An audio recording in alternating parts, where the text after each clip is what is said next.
So what does 9.5 years of experience working with burnt out overachievers look like? I would love to tell you.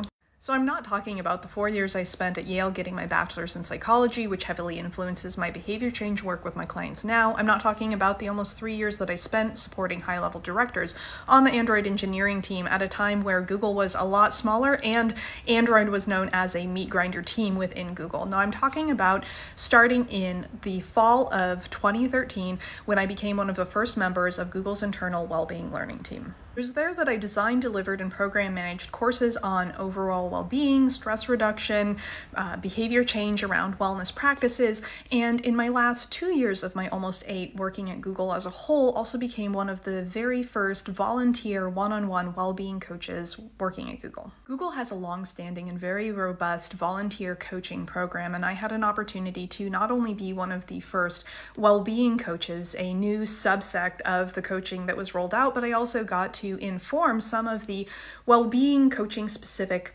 part of the training for the well-being coaches specifically. It was there that I absolutely fell in love with one-on-one coaching around well-being, work-related stress, and in late 2018 decided to leave Google to pursue a full-time coaching practice and begin my coaching certification process with the Hudson Institute of Coaching.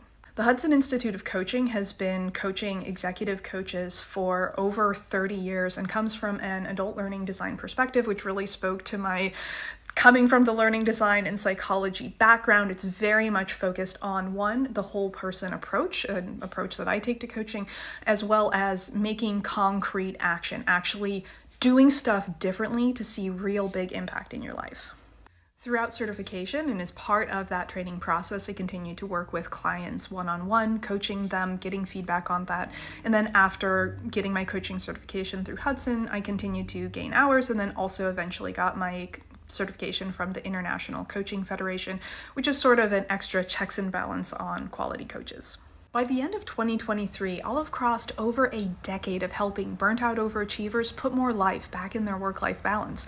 But if you ask me what my experience is working with and being around perfectionists, I'll say that it all started when I was 5 years old, struggling with the difference between my lowercase i's and lowercase j's, thinking I was stupid as a kindergartner for needing flashcards. The perfectionism recovery journey is no joke. As we move towards the end of 2023, I'm starting to lean back into my learning design roots as well and offering more things beyond just one-on-one coaching, like printables, like e-courses, like worksheets.